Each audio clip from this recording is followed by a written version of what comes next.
الله فلا مضل له ومن يضلله فلا هادي له ونشهد أن لا إله إلا الله وحده لا شريك له ولا نذير له ولا مثال له ولا مثل له ولا معين له ولا وزير له ولا مشير له ونشهد أن سيدنا وسندنا ونبينا وشفيعنا وهادينا ومرشدنا ومولانا إمام الأنبياء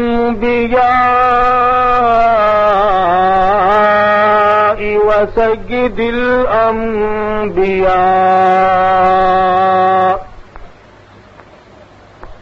وخاتم النبيين باليقين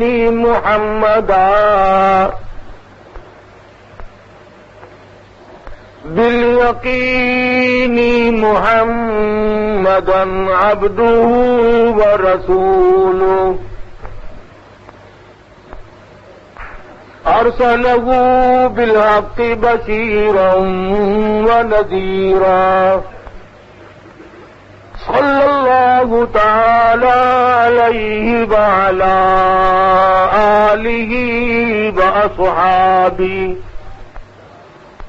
وأزواجه وذرياته وبارك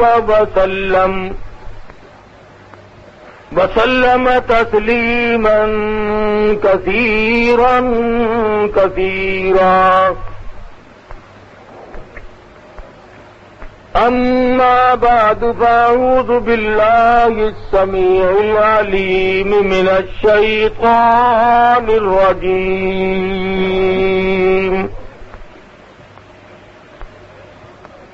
بسم الله الرحمن الرحيم.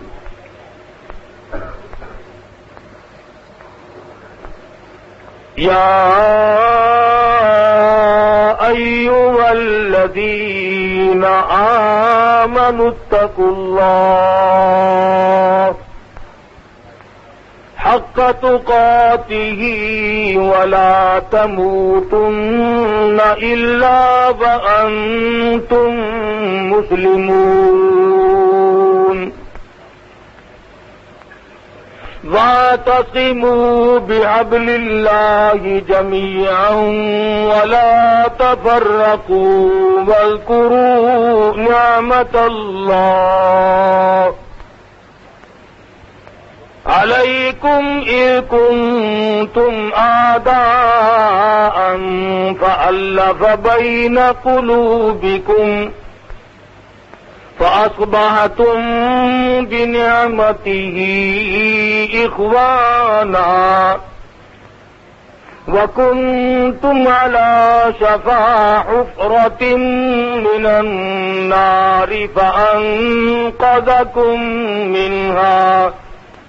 كذلك يبين الله لكم آياته لعلكم تهتدون.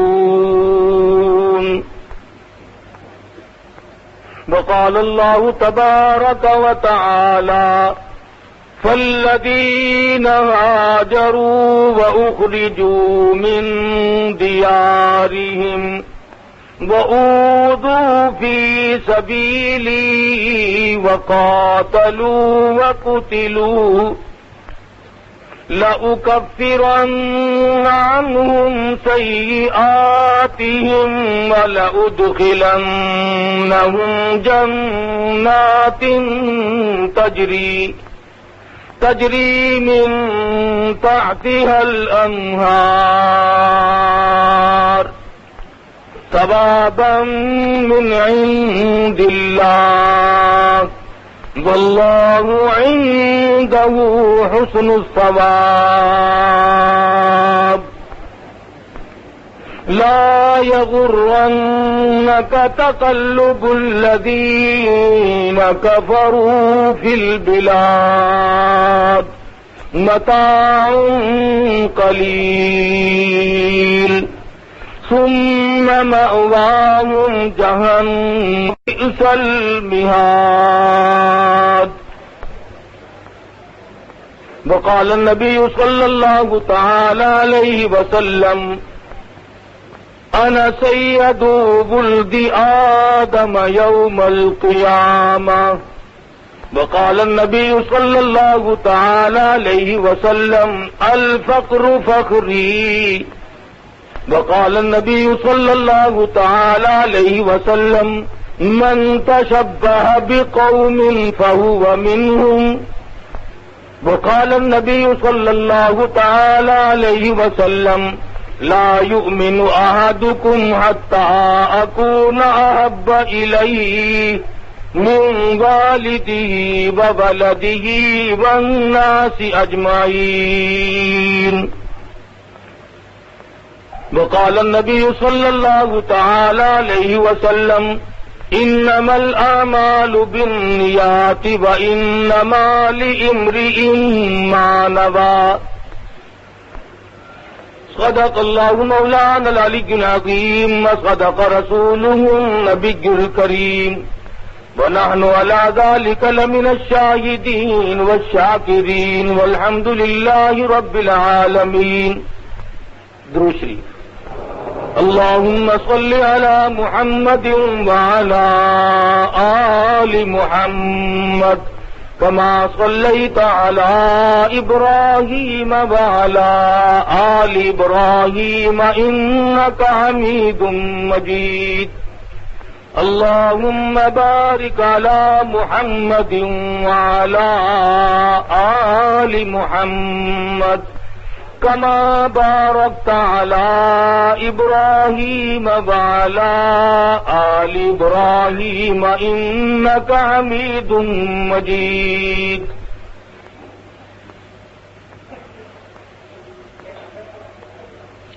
باغ عرب کی بلبل رنگین نوا کہوں احمد کہوں یتیم کہوں مصطفیٰ کہوں خیر البشر کہوں حبیب خدا کہوں میں ہوں اس فکر میں تو ہے کیا اور میں کیا کہوں.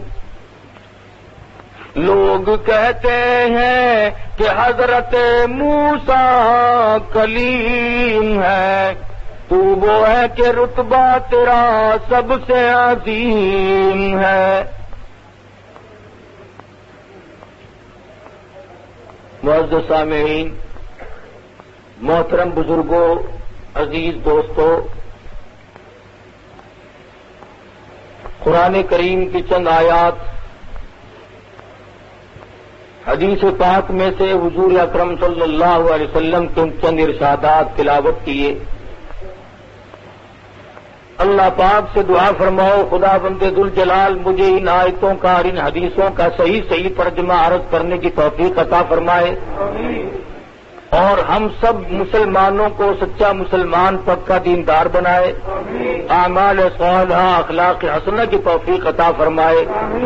الہ العالمین ہم سب گناہگار سیاکار ہیں، اپنے کرم و فضل سے معاف فرما. ہم سب کے بگڑتے ہوئے حالات کو بہتر فرما.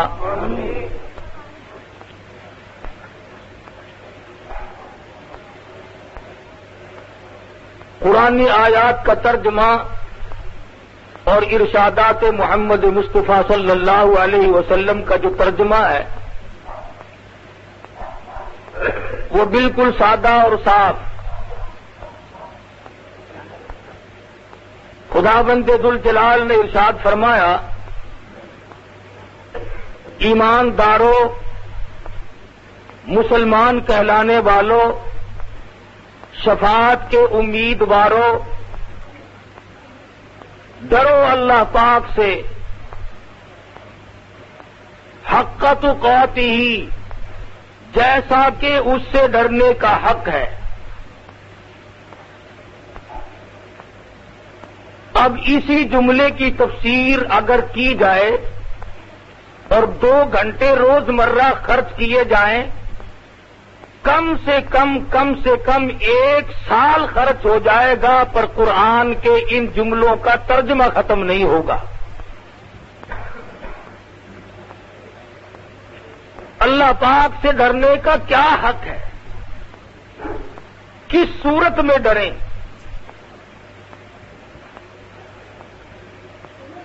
اگر آج ان کا صحیح ترجمہ سمجھا جائے اور ذکر کیا جائے تو وہ ہم لوگوں کے مزاج کے مطابق مشکل بیٹھے گا. کیوں؟ ہمارے یہاں تو ڈر اس کو کہتے ہیں کہ آدمی نے حرام کھایا اور کہہ دیا یا اللہ توبہ میری، رشوت لی اور کہہ دیا یا اللہ معاف کر دیو، زنا اور بدکاری کی اور عرض کر دیا الہ العالمین گناہگاروں معاف کر دینا، عزیز رشتہ دار کا خون پیا اور کہہ دیا کہ یا اللہ معاف کر دے. حق تقاتہ کا ترجمہ یہ نہیں کہ زبان پر صرف استغفار کے لفظ آ جائیں، صرف توبہ کے لفظ آ جائیں. حق تقاتہ کا ترجمہ یہ ہے کہ آدمی کی ہر وقت آنکھ میں آنسو ہو اور دل میں سوز و گداز ہو اور ہر وقت رونگٹا کھڑا ہوتا ہو اور رو رو کر اللہ کی حضور میں ہر وقت یہ عرض کرتا ہو مولا اگر تو نے معاف نہ کیا تو میں جاؤں گا کہاں.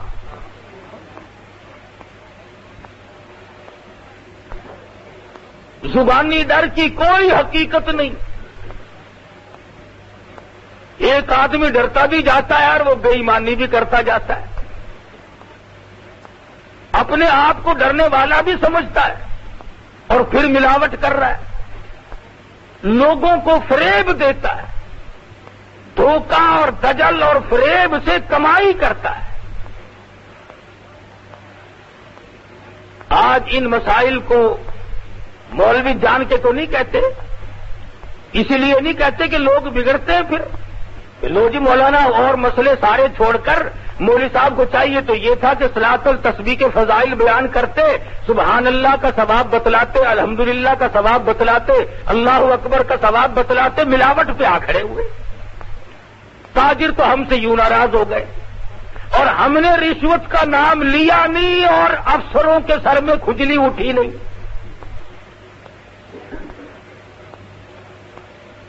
وہ یوں ناراض ہو جاتے ہیں کہ تم اور سب کچھ کہو پر رشوت کا نام کیوں لیتے ہو. ہم نماز کی فضیلت، روزے کی فضیلت، قرآن کریم کی فضیلت بیان کرتے رہے، چوری کا نام لیا نہیں اور جو چوری کرتے ہیں ان کے دماغ میں فوراً خرخچی مچتی ہے.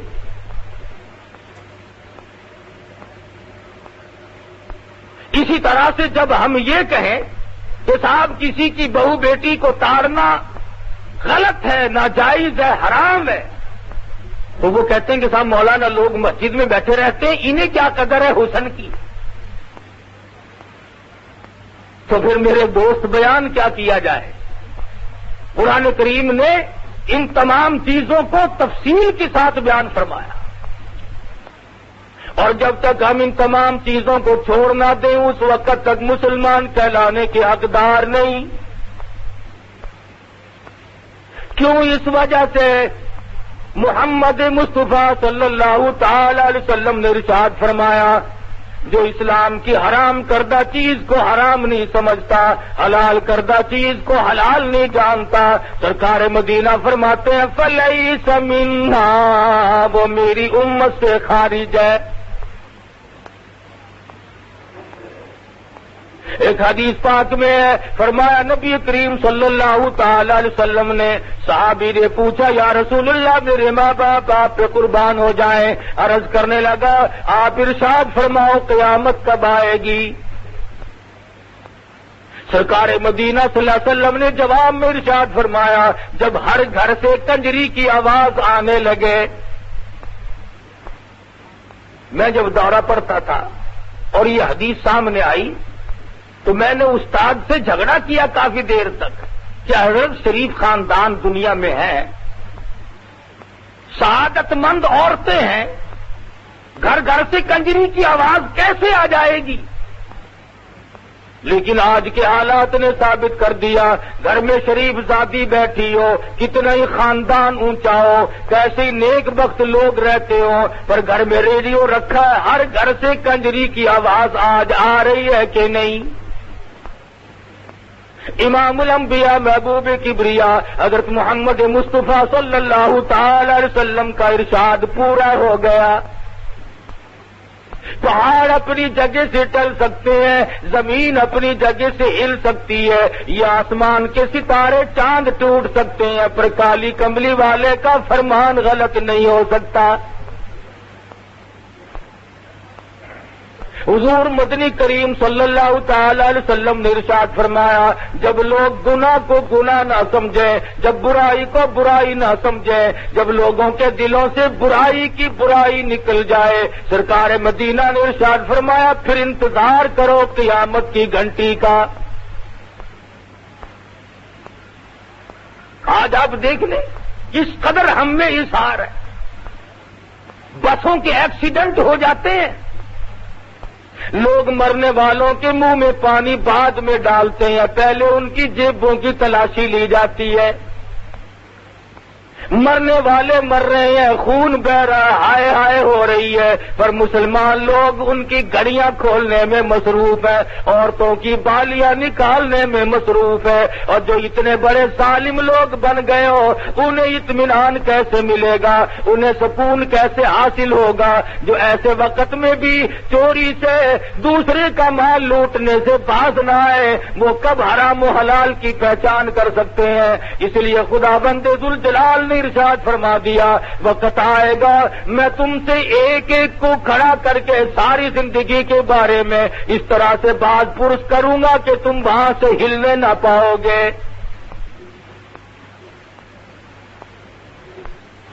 آج دین کا لوگوں نے مذاق اڑا رکھا ہے، اسلام کا تمسخر بنایا ہوا ہے، قرآن مجید کی عظمت کو لوگ کسی طرح سے بھی دلوں میں جگہ دینے کو تیار نہیں۔ اتنی بڑی بے ایمانی کرنی تو ٹھیک نہیں، کچھ تو انصاف کرو۔ تم اپنے معاملات میں غور کر کے دیکھو، عورت کو زندہ خامند چاہیے، خامند کو زندہ عورت چاہیے، اولاد کو زندہ ماں باپ چاہیے، ماں باپ کو زندہ اولاد چاہیے، مکان زندوں کے لیے، دکان زندوں کے لیے، ریل گاڑی موٹر ہوائی جہاز زندوں کے لیے، سبزی ترکاری کھانا پکانا یہ تمام چیزیں زندوں کے لیے۔ اور مسلمانوں انصاف کرو، ساری چیزیں زندوں کے لیے، پر اللہ کے قرآن کو تم نے مردوں کے سپرد کر دیا۔ سب کچھ تمہارے لیے، روپیہ پیسہ زندوں کے لیے، کھانا کمانا زندوں کے لیے، فلم تھیٹر تماشا زندوں کے لیے۔ ارے کمال کرتے ہیں لوگ، جب کوئی مر جاتا ہے بنگلے میں، کوٹھی میں، مکان میں، گھر میں، پھر ملا لوگوں کو بلایا جاتا ہے آؤ آج تو ہمارے گھر میں قرآن کی تلاوت کرو۔ جب تک کوئی مر نہ جائے خدا کے قرآن کو گھر میں جگہ کوئی نہیں۔ اور میں تمہیں صاف ذمہ داری سے بتلاتا ہوں، کوئی مائی کا لال حدیث کی کتابوں میں اس کی تردید نہیں کر سکتا۔ میں قسم کھا کر کہتا ہوں قرآن مجید بھی اللہ نے زندوں کے لیے بھیجا، مردوں کے لیے نہیں۔ نزول مقصد قرآن مردوں کے لیے نہیں۔ میں یہ نہیں کہتا کہ اگر کوئی پڑھ کے بخشے تو ثواب نہیں پہنچتا، اتنی بات ضرور کہوں گا کہ جو پڑھ کر بخشے گا ثواب پہنچ جائے گا، بیچ میں مولوی کی مہر لگوانا ضروری نہیں۔ آپ کو کیا پتا، آج خدا جانے کتنے ملا جلاب لیتے پھر رہے کہ کل کو لوگوں کے یہاں کنڈے ہیں زیادہ سے زیادہ رگڑنے. www.shahideislam.com. مہنگائی کا دور ہے بابا, سبزی نہیں بن پڑتی اور کہاں حلوہ پوری. سبحان اللہ. اور اگر کوئی یہ پوچھ لے کہ کہاں موجود ہے یہ ساری چیزیں, ہم نے کہا جی لکڑی آرے کی کتاب میں ہے. نہ بخاری شریف میں, نہ مسلم شریف میں, نہ ترمذی شریف میں, حدیث کی کتاب میں, کسی تفسیر میں, کسی بزرگ کے واقعے میں خواجہ معین الدین چشتی اجمیری رحمۃ اللہ علیہ نے نہیں فرمایا, علامہ شیخ عبد القادر جیلانی پیران پیر رحمۃ اللہ علیہ نے نہیں فرمایا, کسی امام نے نہیں فرمایا. فرمایا کس نے؟ جس کو حلوہ روز نہیں ملتا انہوں نے کہا آج کے دن تو کنڈا کر کے دکھاؤ. ہمارے پاس کیا رہ گیا؟ یا رسم رہ گئی یا بے ایمانی رہ گئی. حلال کی روٹی مشکل. او لوگوں, اس وقت تم مرتے وقت ایمان کی امید کیسے لگائے بیٹھے ہو جب لوگ سود کو منافع کہہ کر کے کھاتے ہو. کتے کو اگر بکری سمجھ کر کوئی آدمی حلال کر لے تو وہ حلال نہیں ہوتا, ذبح کر لے تو حلال نہیں ہو جاتا, وہ کتا ہی رہے گا. جو آئے اس کو کہو میاں یہ بکری ہے, کہ نہیں کتا ہے, کہ واہ واہ میں تو اس کو بکری سمجھتا ہوں. منافع الگ چیز ہے, سود الگ چیز ہے. سود کو منافع نہیں کہا جا سکتا. پر آج مسلمانوں پہ تو راہیں بڑی کھلی ہوئی ہیں, جو چاہیں کر لیں, جو ان کے جی میں آئے وہی کر گزریں. نہ موت کا غم ہے نہ قبر کا فکر ہے. وہ ایک امیر آدمی تھا, اس کا کتا مر گیا تو وہ رونے لگا ہوں کر کے, تو پڑوسیوں نے کہا کہ کتا ہی تو مر گیا, روتا کیوں ہے, اور کتا خرید لے کہیں سے, کتے ہزاروں پھرتے ہیں. تو کہنے لگا میں کتے کو نہیں روتا, کہ اور کہ رونا اس بات کا ہے کہ اسرائیل نے گھر دیکھ لیا, وہ پھر بھی آئے گا ہلا کبھی نہ کبھی. تو چاہے جتنی صورت بناؤ موت سے کسی کو مفر نہیں. امیر غریب پیر مولوی وزیر بادشاہ صدر ملازم افسر تمام کی موت آئے, اور اس کے لیے تیاری کی ضرورت ہے. اگر اس کے لیے کوئی پروگرام نہیں تو مصیبتیں آئیں گی. علماء اکرام رحمہم اللہ علیہ مجمعین نے لکھا ہے, ارے موت تو ایسی ہونی چاہیے. نبی کریم صلی اللہ علیہ وسلم کا صحابی ہے دیوانہ پروانہ زیاد بن سکن ہے. جنگ میں شریک ہوا, جہاد میں شریک ہو گیا. جہاد فی سبیل اللہ صحابہ اکرام کرتے تھے. بھوک کی وجہ سے چاہے کتنی تکلیف آتی تھی پھر بھی کبھی گریز نہ کرتے تھے, اور اپنے آپ کو کبھی پیچھے چھپا کر صحابہ کرام نے نہیں رکھا. جنگ ختم ہوا, جہاد ختم ہوا, صحابہ کرام واپس آ گئے, شہید ہوئے انہیں بھی لے آئے. مدنی کریم صلی اللہ علیہ وسلم بار بار پوچھتے ہیں, او لوگوں اس صحابی کا کتنا اونچا مقدر ہوگا جس کو کالی کملی والے بار بار یاد فرما رہے ہیں. فرمایا زیاد بن سکن کہاں ہے؟ غازیوں میں نہیں, زخمیوں میں نہیں, شہیدوں میں نہیں, ملتا نہیں. صحابہ کرام بار بار جاتے ہیں, مڑ کے عرض کر دیتے ہیں ہمیں کہیں نظر نہیں پڑتے. مدنی کریم صلی اللہ علیہ وسلم نے ارشاد فرمایا, جاؤ پہاڑ پہ کھڑے ہو کر دو صحابی آواز لگاؤ, زیاد بن سکن تم کہاں ہو, تجھے کالی کملی والے یاد فرما رہے ہیں. دھیمی دھیمی سی آواز آئی, دھیرے دھیرے سے ایک غار میں سے آواز آئی. کہنے لگا میں چلنے پہ قادر نہیں, میں آنے پہ قادر نہیں, چل نہیں سکتا, شدید زخمی ہوں, تم جلدی کرو میرے پاس آ جاؤ. صحابہ دوڑے دوڑے جا پہنچے اور کہنے لگا جلدی کرو, مجھے اٹھا کر دوڑ کے لے کے چلو. کیوں کیا بات ہے؟ کہتا ہے میری ایک تمنا ہے, میری ایک آرزو ہے, میری ایک حسرت ہے, میں چاہتا ہوں وہ پوری ہو جائے. صحابہ کرام اٹھا کر لیے چلے جا رہے ہیں، مدنی کریم کے قریب آ پہنچے، صحابہ کرام نے پوچھا بتلا تو دے تیری کیا تمنا ہے، کیا تیری آرزو ہے؟ کہنے لگا لوگوں ساری عمر دعا مانگی، الہی آخری وقت ہو میری نظر ہو اور محمد مصطفیٰ کا رخ انور ہو، ایسی صورت میں میری موت آئے۔ صحابی کو اٹھا کر صحابہ کرام دوڑے دوڑے تشریف لائے اور مدنی کریم صلی اللہ علیہ وسلم نے دیکھ کر جولی پھیلا دی، رحمت والی گود میں صحابی کا سر رکھ لیا، حضور کی آنکھوں میں آنسو آ گئے۔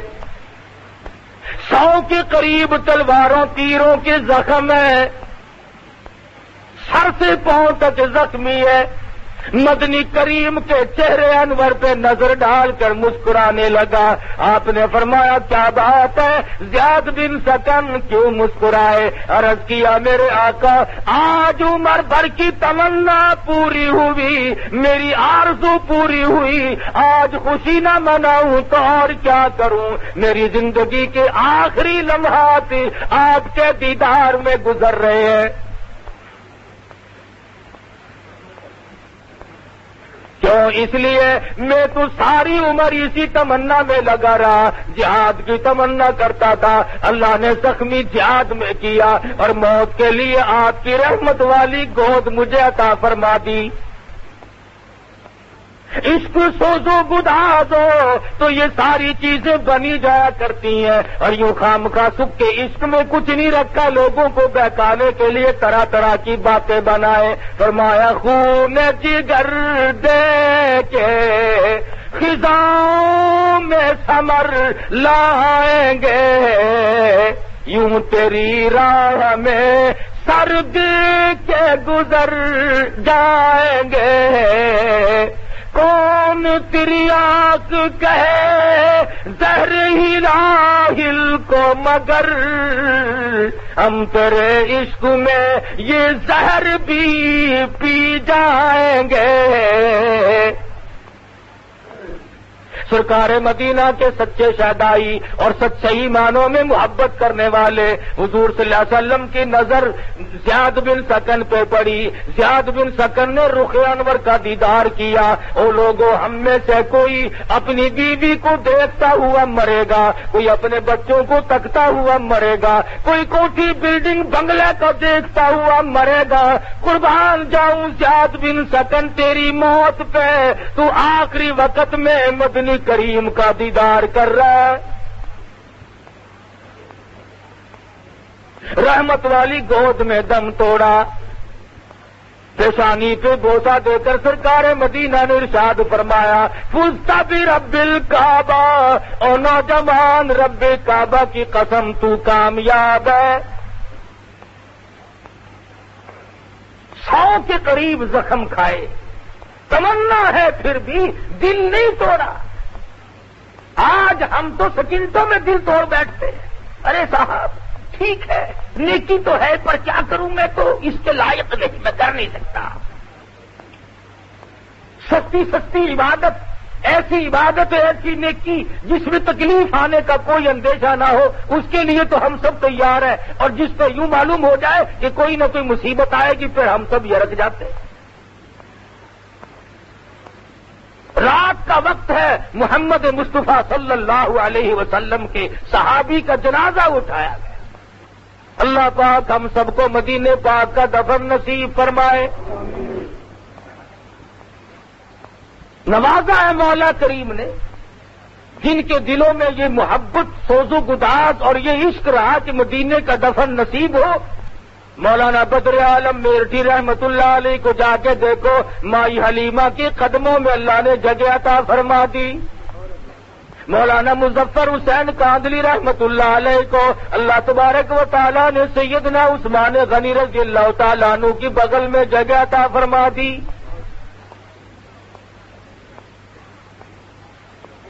چاہنے والوں کو ملتا ہے پر کوئی چاہے بھی،